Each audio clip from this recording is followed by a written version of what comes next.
Everyone, how you doing? Are you ready for power chords and octaves? That's what I want to know, because that's what I'm going to show you guys today. Power chords and octaves.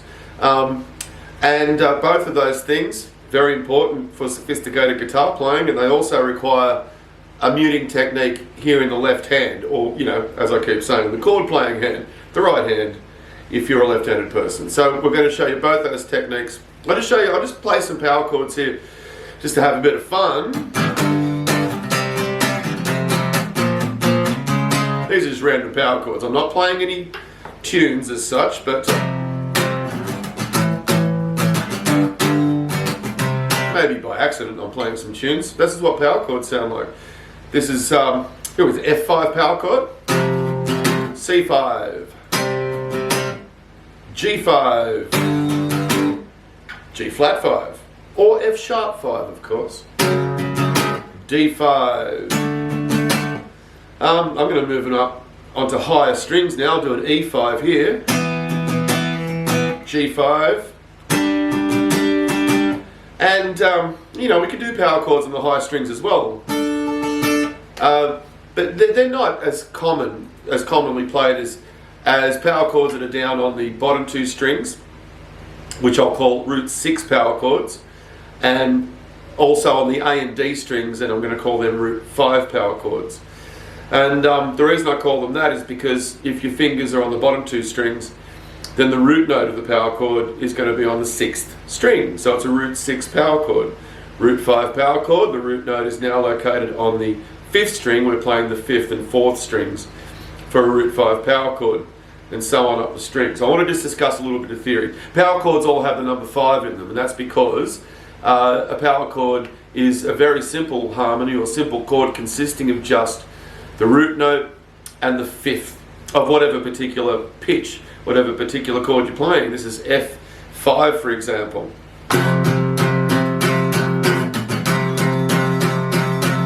F5, okay, what have I got here? I've got the 1st fret of the bottom string playing an F note, and the pinky is playing the 3rd fret of the A string. It's playing a C note, and C is the 5th of F. If we remember our diatonic scale steps, F, G, A, B, B flat in this case, C. Let me do it again. Alphabetically, the root note is F. Let's just use our alphabet letters, F, G, A, B, C. C is the 5th alphabetically in the musical alphabet. Now technically in the F scale, the B would be a B flat, but let's not worry about that, not get diverted. The point is that all the power chords, by definition, consist of a root note and its 5th. In this case, the F note for the F5 power chord, and the C note is the other note being played here with the pinky. That's the theory behind a power chord.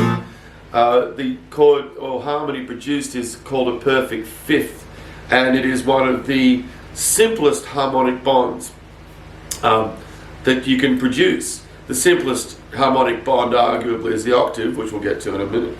Some people would argue that that's not actually a harmony, but anyway, the 1st and 5th, very strong harmony. Just listen to, and this is a C5 chord. Now listen to how strongly and the stability with which those two notes go together. That's a G5 now. The G note and the D note.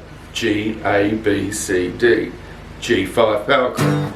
Let's get away from theory just for a sec and talk about technique. Okay, here's what's important. When you're playing power chords, and also this applies to bar chords and octaves as well, you need to use what I call a square grip, and I explained this in the bar chord video. A square grip is when your chord playing hand has these features. The fingers are parallel with the frets. They're not diagonal in respect to the frets, they're parallel. The thumb is behind the neck of the guitar, okay, and sort of pointing that way laterally across the back of the neck. Your thumb is not up here, importantly, you see. Your thumb's up there when you're playing the tennis ball grip, what I call the tennis ball grip, when you're playing all sorts of open chords and soloing. Your thumb will be up, but your thumb must be down when you're playing power chords. Okay, now let me show you a preparatory exercise, and I did this in the bar chord video as well. We're going to put our index finger straight and flat up the 1st fret, middle finger up the 2nd fret, ring finger up, 3rd fret, pinky up the 4th fret. Now all the fingers are straight and they're parallel and they're not touching each other. They're not sort of leaning on each other. They're acting independently, or at least they're sitting there independently of each other.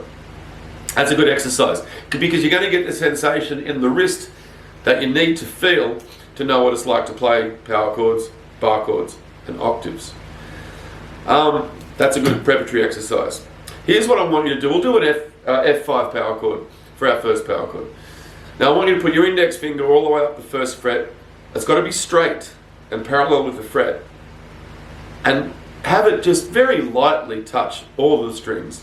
But then pinch in at the tip.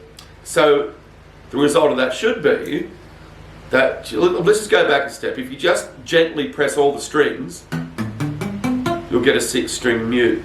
And then if you just press in that index finger at the tip, you'll hear that note. So now, this will take a few attempts as well. Now you should have the 1st fret of the bottom string, the F note, audible, but all the other strings muted. That's pretty much what we've got. Just hear one note there.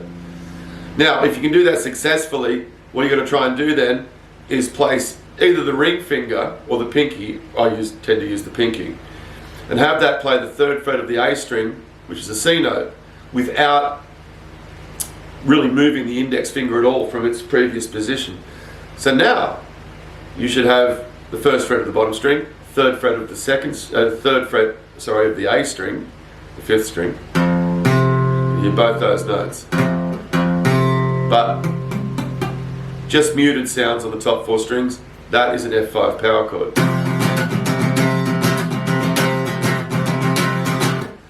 And that covers the fundamental technique to playing power chords. Not perhaps as easy as it sounds. You've got to do this a few times, you've got to practice it and commit yourself to it. We'll move up to G5, moving up 2 frets to play a G5. I haven't changed a thing in the relative shape or pose, if you like, of the left hand. It's pretty much doing the same thing now, it's just a G5. And again, the index finger is lightly touching all strings, but the bottom string is pressing the fingertip in to play that G note. And the pinky has the D note at the 5th fret of the A string. All other strings are muted. So then we've done F5, G5. Now, once you get used to this technique, well, then you can, push the chord further up the fretboard, G sharp 5 at the next fret, A5, A sharp 5, B5, etc., etc., C5. These are root 6 power chords. As I said before, so called because the root note is located on the 6th string. Now we'll go to root 5 power chords. Now we're playing the A string with our index finger and the D string with our pinky. The technique is pretty much the same. But now, of course, we have to also mute the bottom string. And the way we do that is by just getting the tip, the very tip of our index finger to touch that string and mute it. At the same time, the index finger tip is pressing in and fretting the A string at the 1st fret. The pinky has the D string at the 3rd fret. The top 3 strings are mute. So the bottom string mute, top 3 strings mute. A and D strings are producing sounds. They're producing, in this case, a B flat note and an F note. So this is a B flat 5 power chord. The B flat is a root note. The F is our 5th. Let's use our alphabet, B flat, remember? Let's just take the letter. B, C, D, E, F. 1, 2, 3, 4, 5. It's the 5th. F is the 5th of B flat. So we have a B flat 5 power chord. Remember, we're muting that bottom string at the tip of the index finger. We can move that up then. Chromatically, let's go chromatically, which means semitone by semitone. B flat 5, B5. C5. C flat, D flat 5. C sharp 5. D5, etc., etc. Now, root 6 power chords and root 5 power chords are, in my experience, by far the most commonly played. But of course, you can move them up if you want to. You could have a root 4 power chord where we're playing the middle 2 strings, the D and the G strings.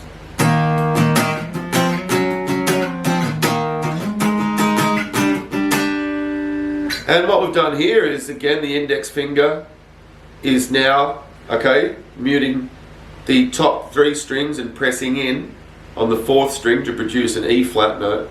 The pinky has the B flat note on the G string, that's the 3rd fret.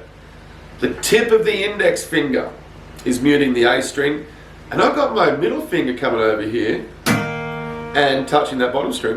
It's a bit more complicated, but these are rare. I'm sure they're played in my experience though. Power chords aren't commonly played on the middle 2 strings. Power chords sound good, they're low in pitch. They don't quite work in the same way when you've got high pitched notes.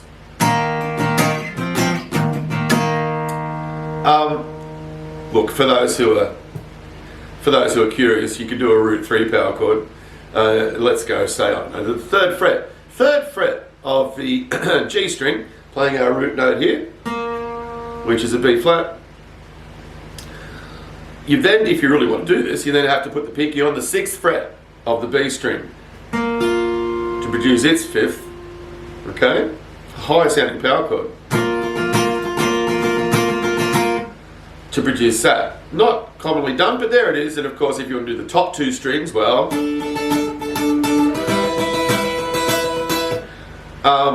you know, what am I doing here? Let's say I've got the index finger at the 3rd fret of B and the pinky at the 5th fret of the top string. Produce that. But as I say, they're very rare, those really high pitched power chords. Mostly you're down here on the bottom string. Just want to talk about what I did in the previous video, percussive strokes, because when you play a power chord, you are in contact with all the strings. It gets easy then to do a percussive. Okay, that's just a kind of a side note there. Now, I hope that explains power chords to you guys fairly well. The theory involved in a power chord, which is also called a perfect fifth, is that we use the root note and the 5th note of a scale to produce the power chord. It produces a very stable harmony, a very consonant harmony, and a very effective way to put a bit of beef into certainly rock music, but other forms of music as well. That is power chords. I hope that explains that to you guys. I want to also explain a related technique called octaves. Now, what are octaves? Well, you know, music is a cycle, and particularly pitch is a cycle as we go up and down in pitch. It is a closed cycle in terms of the way we describe the sounds. We describe the sounds using 7 letters of the English alphabet, A, B, C, D, E, F, G, and there's sharps and flats in between them, right? That's how we describe pitch. An octave, oct meaning 8, is the same note in different registers, okay? And double frequencies, all right? Now, let me give you an example. A and A. Okay, this is a low A, and this is a middle A. They're both A notes, and the higher pitched A is exactly twice the frequency of the lower pitched A. Exactly twice the frequency. So as sound waves, one is half the other. They fit in very, very snugly. They also sound incredibly stable. The most stable interval in music, the 1 and the 8, the octaves. Perfect octave, perfect 8, you might want to call it. That word perfect applies to 4ths and 5ths. This is theory again. And I really don't see why it shouldn't apply to 8ths as well. That's just my little opinion there. Now, technique, again, here we go. We're going to do, let's do the A note octaves that I just played. I'm going to require you to play the 5th fret of the bottom string and the 7th fret of the D string now. Again, put your index finger very gently and lightly across the 5th fret, make sure it's straight and parallel. And then just pinch in like we did with the power chord, the top of that index finger, so now you can hear the 5th fret of the bottom string. Then apply the pinky to the 7th fret of the D string. You've got 2 A notes there, a low A and like a middle A. And you're muting the rest of the strings, so you have to do that successfully. can hear the octaves.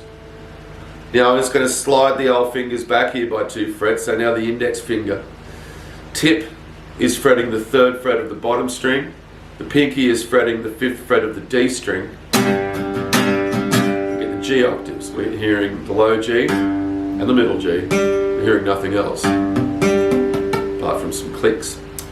So I'm going to slide between those 2 positions.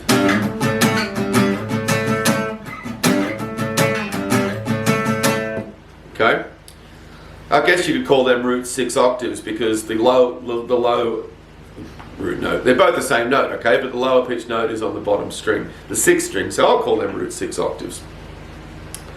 Now if you want to do octaves where the notes are on the 5th and 3rd strings, of course you can do that, much like the power chord. To make sure, you have to make sure that all the strings that aren't playing notes are muted. So on this occasion, we're doing the C note octave now. I've put the index finger straight and flat, gently touching all of the strings. The tip is actually touching the bottom string, but I'm going to press the tip in at the A string. So now, just using one finger, I've muted the bottom string. You can hear the A string, and I've muted all the other strings. So now I just apply my pinky to the 5th fret of the 5th fret of the G string, and you can hear both those C notes. Okay. If I slide that up to the 5th and 7th frets, I get octaves at the D position. They're both D notes now. So I'm going to slide between those 2 positions.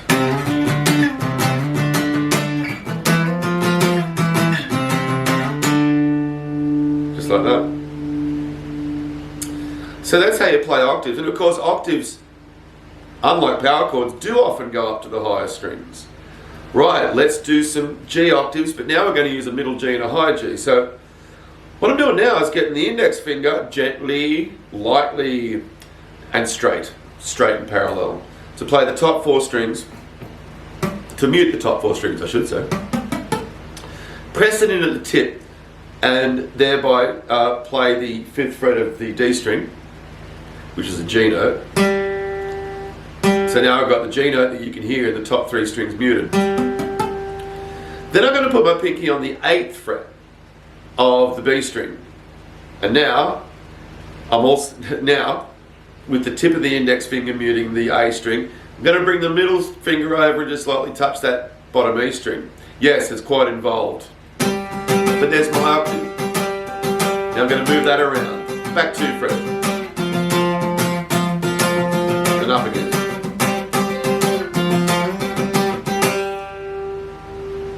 Wow, so we've done octaves so far on strings 6 and 4, strings 5 and 3, strings 4 and 2. You could do them on strings 3 and 1 as well if you wanted to. There.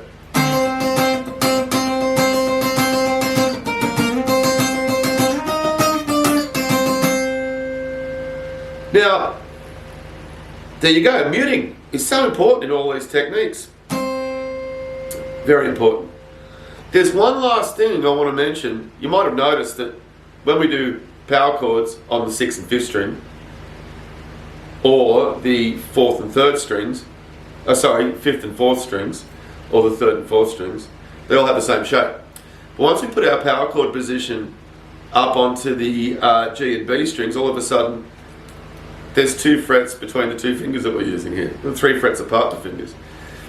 And that's because the B string is slightly closer in pitch, a semitone closer in pitch to the G string than all the other pairs of strings are. The E and the A, they're 2.5 semitones apart. E up to A is 2.5 semitones. A up to D, 2.5 semitones. D up to G, 2.5 semitones. But G up to B, that's just 2 whole tones. Okay, so let me say it again. E to A, 2.5 tones. I might have said semitones, please forget that. Between E and A, there's 2.5 tones. Or 5 semitones. Between A and D, 2.5 tones. Between D and G, 2.5 tones. Between G and B, just 2 whole tones. The distance is slightly smaller. And so we have to compensate by going up 1 fret higher on that B string to get the same interval.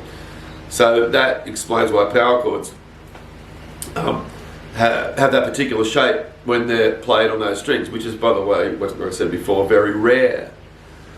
But in the same way, for the same reason, the octaves will have this 2 fret shape if they're on the 6th and 4th strings, a 2 fret shape if they're on the 5th and 3rd strings, but a 3 fret shape, if you know what I mean.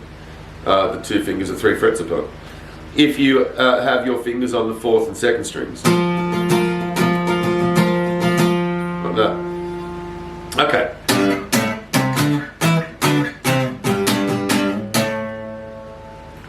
That's octaves, folks, and power chords. I really hope that helps you out.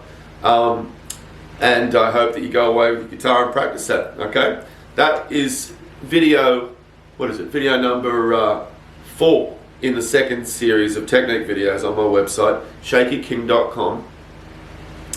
And I might upload this one to the YouTube channel as well, so you can see it there. Hello, if I've uploaded it to YouTube in the future. You guys go and practice as well, please. And have a lovely day. Thank you very much. I'll be back with some more technique in Series 2 soon. Thank you.